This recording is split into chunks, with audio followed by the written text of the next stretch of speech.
আসসালামু আলাইকুম। ফাজাইল আমলের অনলাইন তালিম থেকে বলা হচ্ছে তালিম শুরু করা হচ্ছে।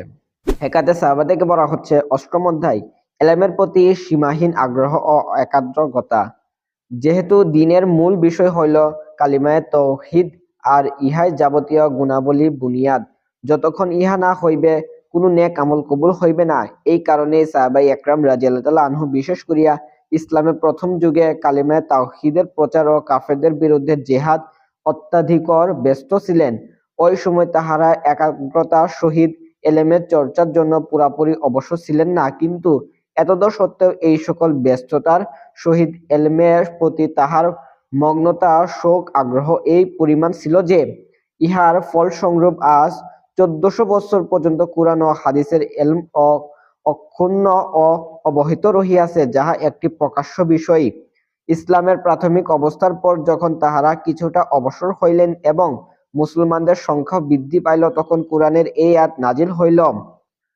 অর্থ: মুসলমানদের জন্য ইহা সঙ্গত নহে যে সবাই একসঙ্গে বাহির হইয়া যাইবে, সুতরাং এইরূপ কেন করা হয় না যে তাহাদের প্রত্যেক বৃহৎ দল হইতে একটি ক্ষুদ্র দল বাহির হইবে, যাহাতে অবশিষ্ট লোকরা দ্বীনের সহজ বুঝ হাসিল করিতে থাকে এবং যাহাতে তাহারা তখন প্রত্যাবর্তন করিয়া আসিবে, তখন সম্প্রদায়ের লোকদিগকে ভয় দেখাইবে, যেন তাহারা সতর্ক হয়। হযরত আব্দুল্লাহ ইবনে আব্বাস রাদিয়াল্লাহু আনহু ইনফিরু খিফাফাও ওয়া সিকালা, তোমরা বাহির হও সর্বাবস্থায়, অস্ত্রশস্ত্রে সজ্জিত অবস্থায় অথবা নিরস্ত্র অবস্থায়। আর ইল্লা তানফিরু ইউআযিবকুম আযাবান আলীমা, যদি তোমরা বাহির না হও তবে তোমাদিকে যন্ত্রণাদায়ক শাস্তি দিবেন। এইসব আয়াত দ্বারা যে ব্যাপক হুকুম বোঝা যাইতেছে তাহা মা কানাল মুমিনুনা লিয়ানফিরু কাফাহ দ্বারা মুনসুখ, অর্থাৎ রহিম হইয়া গিয়াছে। সাহাবায়ে একরামকে আল্লাহ তাআলা বহু গুণে সমষ্টি দান করিয়াছিলেন, আর তখনকার জন্য ইহা প্রয়োজনও ছিল, কেননা এই একটি ক্ষুদ্র দলই দ্বীনের সমস্ত কাজ সামলাইতেছিলেন। কিন্তু তাবাইন যুগে যখন ইসলাম বিশেষ ছড়াইয়া পড়িল এবং মুসলমানদের সংখ্যা বৃদ্ধি পাইয়া বিরাট দল তৈরি হইয়া গেল, আবার সাহাবায়ে একরামের নেই বিভিন্নমুখী যোগ্যতা সম্পন্ন ব্যক্তিত্ব বাকি রহিল না, তখন আল্লাহ তাআলা প্রত্যেক বিভাগের কাজ আঞ্জাম দেওয়ার জন্য ভিন্ন ভিন্ন লোক পয়দা করিয়াছেন। মুহাদ্দিসগণের একটি স্বতন্ত্র জামাত সৃষ্টি হইতে লাগিল, যাহাদের কাজ ছিল হাদিসের সংরক্ষণ ও প্রসার। ফুকাহায়ে কেরামের একটি স্বতন্ত্র জামাত সৃষ্টি হইল, যাহাদের কাজ ছিল মাসালা উদ্ঘাটন করা। এমনিভাবে সুফি, কারি, মুজাহিদ, মোট কথা দ্বীনের প্রতিটি বিভাগকে স্বতন্ত্রভাবে সামলানোর জন্য সৃষ্টি হইল। তখনকার জন্য ইহাই সমীচীন ও আবশ্যিক ছিল, নতুবা প্রত্যেক বিভাগে উন্নতি সাধন কঠিন হইয়া পড়িত, কেননা একই ব্যক্তির জন্য প্রত্যেক বিষয়ে পূর্ণতা অর্জন করা খুবই দুষ্কর। এই গুণ আল্লাহ তাআলা কেবল নবীগণকে বিশেষ করিয়া নবিকুল সরদার হযরত মুহাম্মদ সাল্লাল্লাহু আলাইহি সাল্লামকে দান করিয়াছিলেন। সুতরাং এই অধ্যায়ে সাহাবায়ে একরাম রাদিয়াল্লাহু আনহু এর ঘটনাবলী ছাড়াও অন্যান্যদের ঘটনা বর্ণনা করা হইয়াছে। ১. ফতোয়ার কাজ করনেওয়ালা জামাতের তালিকা। সাহাবায়ে একরাম রাদিয়াল্লাহু আনহু জেহাদে এবং আল্লাহর কালিমাকে বুলন্দ করার কাজে মগ্ন থাকা সত্ত্বে ইলমি কাজেও সর্বদা মগ্ন ছিলেন এবং তাহার প্রত্যেকের যখন যাহা অর্জন করিতেন ইহা প্রচার করা ও পৌঁছাইয়া তাহাদের কাজ ছিল। তথাপি তাহাদের একটি জামাত ফতোয়ার কাজের জন্য নির্দিষ্ট ছিল, যাহারা খোদ হুজুর সাল্লাল্লাহু আলাইহি সাল্লামের যুগেও ফতোয়া কাজ করিতেন। তাহাদের নামের তালিকা নিম্নে উল্লিখিত করা হইল: হযরত আবু বকর সিদ্দিক রাদিয়াল্লাহু আনহু, হযরত উমর রাদিয়াল্লাহু আনহু, হযরত উসমান রাদিয়াল্লাহু আনহু, হযরত আলী রাদিয়াল্লাহু আনহু, হযরত আব্দুর রহমান ইবনে আউফ রাদিয়াল্লাহু আনহু, হযরত উবাই ইবনে কাব রাদিয়াল্লাহু আনহু, হযরত আব্দুল্লাহ ইবনে মাসউদ রাদিয়াল্লাহু আনহু, হযরত মুয়াজ ইবনে জাবাল রাদিয়াল্লাহু আনহু, হযরত আম্বার ইবনে ইয়াসির রাদিয়াল্লাহু আনহু, হযরত হুযায়ফা রাদিয়াল্লাহু আনহু, হযরত সালমান ফারসি রাদিয়াল্লাহু আনহু, হযরত যায়েদ ইবনে সাবিত রাদিয়াল্লাহু আনহু, হযরত আবু মুসা রাদিয়াল্লাহু আনহু, হযরত আবু দারদা রাদিয়াল্লাহু আনহু। ফায়দা: ইহা ওই সকল বুজুর্গদের এলেমের পরিপূর্ণতার পরিচয় যাহাদেরকে নবী করিম সাল্লাল্লাহু আলাইহি সাল্লামের যুগে আহলে ফতোয়া বা মুফতি হিসাবে গণ্য করা হইল। 2. হযরত আবু বকর সিদ্দিক রাদিয়াল্লাহু আনহু এর সংরক্ষিত হাদিস সমূহ জ্বালাইয়া দেওয়া। হযরত আয়েশা রাদিয়াল্লাহু আনহা বলেন, আমার পিতা হযরত আবু বকর সিদ্দিক রাদিয়াল্লাহু আনহু 500 হাদিসের একটি ভান্ডার জমা করিয়াছিলেন। এক রাত্রে তাহাকে দেখিতে পাইলাম, তিনি অস্থিরতার সাথে পার্শ্ববর্তী করিতেছেন। আমি এই অবস্থা দেখিয়া বিচলিত হইয়া জিজ্ঞাসা করিলাম, কোনো কষ্ট হইতেছে, না কোনো দুঃসংবাদ শুনিয়াছেন কিনা? মোট কথা সারা রাত্র এইভাবে অস্থিরতার মধ্যে কাটাইলেন এবং ভোরে আমাকে বললেন, তোমার কাছে যেসব হাদিস রাখিয়াছিলাম সেইগুলি লইয়া আসো। আমি সেইগুলি লইয়া আসিলাম, তিনি সেইগুলি পুড়াইয়া দিলেন। আমি জিজ্ঞাসা করিলাম, কেন জ্বালাইয়া ফেলিলেন?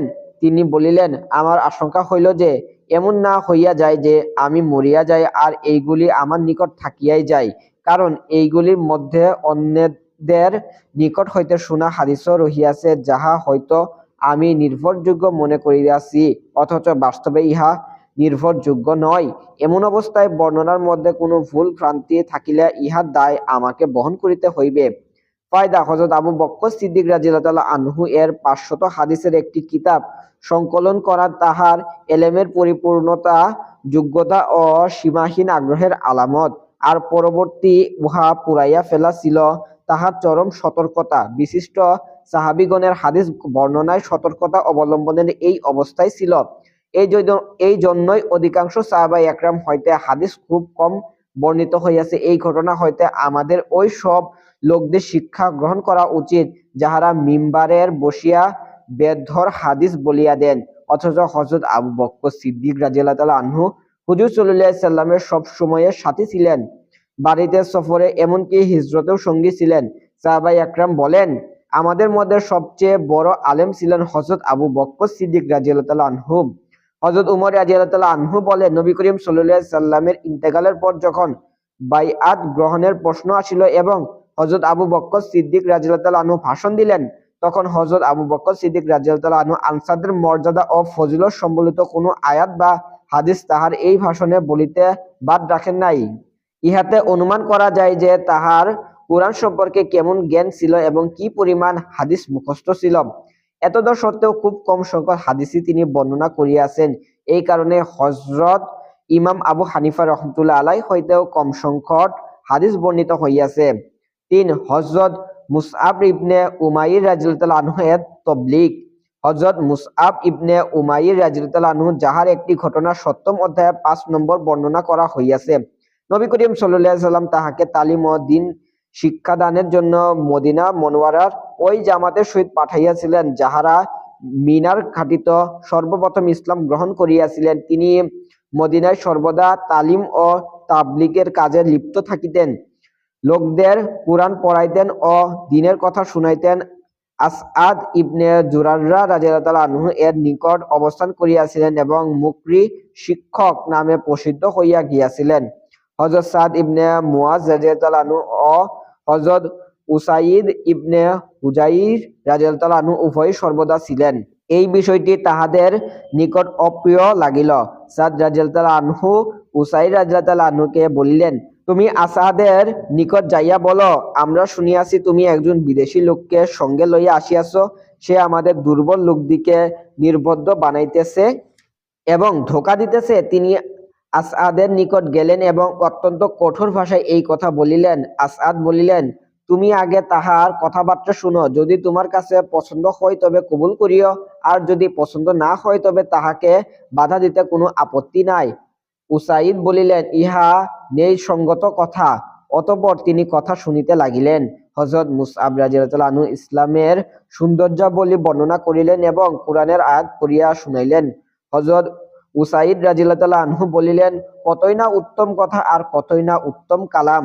আচ্ছা, তোমরা যখন কাহাকেও তোমাদের দ্বীনে দাখিল করো তখন কি রূপে করো? উত্তরে বলা হইল, তুমি গোসল করো, পবিত্র কাপড় পরিধান করো এবং কালিমায়ে শাহাদাত পড়ো। হযরত উসাইদ রাদিয়াল্লাহু আনহু তৎক্ষণাৎ এসব কাজ করিয়া মুসলমান হইয়া গেলেন। অতঃপর তিনি হযরত সাদ রাদিয়াল্লাহু আনহু এর নিকট ফিরিয়া গেলেন এবং তাহাকে সঙ্গে করিয়া লইয়া আসিলেন। হযরত সাদ রাদিয়াল্লাহু আনহু এর সাথেও অনুরূপ কথাবার্তা হইল। সাদ ইবনে মুআজ রাদিয়াল্লাহু আনহু মুসলমান হইয়া গেলেন। অতঃপর তিনি স্ত্রী গোত্র বনুল আশহালের নিকট গিয়া বলিলেন, আমি তোমাদের দৃষ্টিতে কেমন ব্যক্তি? তাহারা বলিল, সর্বোত্তম ব্যক্তি। অতঃপর তিনি তাহাদেরকে সম্বোধন করিয়া বললেন, তোমাদের নারী পুরুষ যতক্ষণ পর্যন্ত মুসলমান না হইবে এবং হযরত মুহাম্মদ সাল্লাল্লাহু আলাইহি সাল্লামের প্রতি ঈমান না আনিবে, আমার জন্য তোমাদের সহিত কথা বলা হারাম। এই কথা শুনিয়া উক্ত গোত্রের নারী পুরুষ নির্বিশেষে সকলেই মুসলমান হইয়া গেল। হযরত মুসাব রাদিয়াল্লাহু তাআলা আনহু তাহাদের দ্বীন শিক্ষাদানের কাজে লাগিয়া গেলেন। ফায়দা, ইহা সাহাবায়ে একরামের সাধারণ রীতি ছিল যে, যে কেউ মুসলমান হইতেন তিনি একজন মুবাল্লিগ হইয়া যাইতেন, ইসলামের সম্বন্ধে যাহা কিছু শিখিতেন তাহা প্রচার করিতেন এবং অন্যের কাছে পৌঁছাইয়া দিতেন। ইহা তাহাদের জীবনের একটি স্বতন্ত্র ও গুরুত্বপূর্ণ কাজ ছিল, যাহার জন্য কোনো ব্যবসা বাণিজ্য, ক্ষেত খামার, চাকুরী বাধা সৃষ্টি করিতে পারিত না।